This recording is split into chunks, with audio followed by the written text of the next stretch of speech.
ప్రకాశిస్తుంది. మనం అనేక సమస్యలను దేవునితోనే మనం సహవాసం చేస్తున్నాం కదా, మనం ఎందుకు ప్రకాశించలేకపోతున్నాం? అవునా కదా? 40 దినాలు సహవాసం చేస్తాడు, దేవునితో వెళ్ళి ముఖాముఖిగా మాట్లాడుతున్నాడు. చూడండి, తన నిబంధన పలకలు పట్టుకొని వస్తున్నప్పుడు తన ముఖం ఏమైపోతుందట? ప్రకాశిస్తుందట. హల్లెలూయా. అందుకే మనము దేవునితో సహవాసం అనేది చాలా అవసరం. చూద్దాం, అందులోనే 32వ నిర్గమకాండంలోనే 15వ వచనములు కూడా మాట్లాడుతాడు. చూడండి, మోసే శాసనములు గల 2 పలకలను చేత పట్టుకొని కొండ దిగి వచ్చాను. ఆ పలకలు ఇరుపక్కలను రాయబడినవి, ఆ పక్కన కూడా రాయబడినవి. ఎందుకు ఆ శాసనం, ఆ నిబంధన పలకలు ఇచ్చాడు అంటే దేవునితో ఉండటం వలన. మనం దేవునితో సహవాసం చేస్తూ ఉన్నప్పుడు దేవుడు మనతో మాట్లాడటానికి ఇష్టపడతాడు. ఆదాము దేవునితో సహవాసం చేశాడు ఫస్ట్ కదా, దేవునితో సహవాసం చేశాడు. ఎప్పుడు? అవ్వ రాకుండా ముందు. అప్పుడు దేవుడు రోజు ఆదాముతో ఉదయము సాయంత్రము వచ్చి మాట్లాడుతున్నాడు. ఆ తర్వాత ఆదాముకు అవ్వనిచ్చాడు దేవుడు. అప్పుడు కూడా మాట్లాడుతున్నాడు. కానీ అవ్వ వల్ల ఆదాము పాపం చేశాడు. దేవుని యొక్క సహవాసాన్ని ఏమైపోయినప్పుడు కోల్పోయాడు.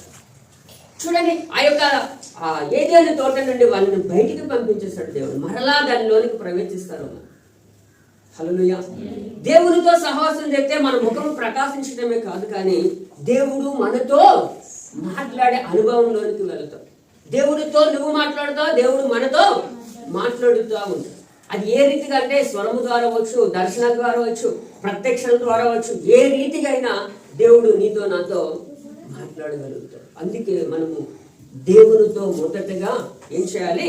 సహవాసము కలిగి ఉండటం నేర్చుకోవాలి. అదే అందులో ఇంకొక దగ్గర అంటాడు, 2వ కొరింథీ పత్రిక 3వ అధ్యాయము 13వ వచనములో కూడా అదే మాట చెప్తాడండి. మోషే కొరకు అక్కడ చెప్పబడుతుంది. తగ్గిపోచున్న మహిమ యొక్క అంతమును ఇశ్రాయేలు తేరి చూడకుండానట్లు మోషే తన ముఖమును ముసుగు వేసుకొనెను. హల్లెలూయా. చూడండి, మోషే తన ముఖం మీద ముసుగు వేసుకున్నాడు. ఎందుకు వేసుకున్నాడంటే తన ముఖము ఇశ్రాయేలు ప్రజలు చూడలేకపోతున్నారు, అంత ప్రకాశిస్తూ ఉన్నాడు. హల్లెలూయా, హల్లెలూయా. ఎందుకంటే ఆ మహిమతో ఆయన నింపబడుతూ ఉన్నాడు. ఏ మహిమతో? దేవుని యొక్క మహిమతో ఆయన నింపబడుతున్నాడు. ఈరోజు నీవు నేను కూడా దేవునితో సహవాసము కలిగి ఉంటే మనము కూడా ప్రకాశించడం నేర్చుకోవాలి.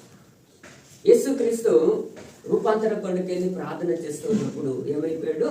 తన ముఖ రూపము మారిపోయాడు. తన వస్త్రాలు దగదగా మెరుస్తున్నాయి. యేసుక్రీస్తు మారటానికి కారణం ఏంటి? తను ప్రతి దినము కూడా తండ్రి అయిన దేవునితో సహవాసం చేస్తున్నాడు. ఎలా సహవాసం అంటే ప్రార్థన ద్వారా. ప్రతి ఉదయకాలంలో ఆయన దేవుని పనిలో ఉంటూ, రాత్రి అయితే సాయంత్రం అయితే చాలు దేవునితో గడపటానికి వెళుతుంది. తెల్లవార్లు గడుపుతుండటం వల్లనే తన ముఖ రూపం ఏమైపోయింది? ఇప్పుడు మారిపోయి తన వస్త్రాలు సాకలు వాడి కూడా ఉతకలేనంత తెల్లగా దగదగాలు మెరుస్తున్నాయంట. హల్లెలూయా, హల్లెలూయా. చూడండి, ఆ సమయంలో ఎవరు మాట్లాడుతున్నారు? మోషే, ఏలియాను కనిపించారు. ఎవరికి? శిష్యులకు.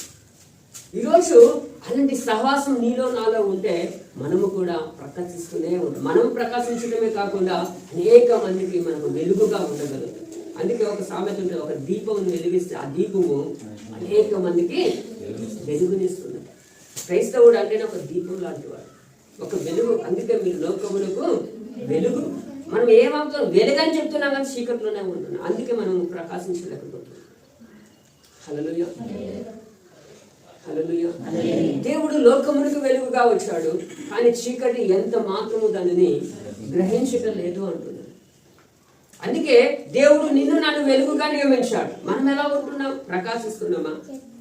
ప్రకాశించాలంటే దేవునితో సహవాసం కలిగి మనము ఉండటం నేర్చుకోవాలి. హల్లెలూయా, హల్లెలూయా. చూద్దామండి, ప్రకటన గ్రంథంలో ఒక మాట చెప్తున్నాడు. 10వ అధ్యాయము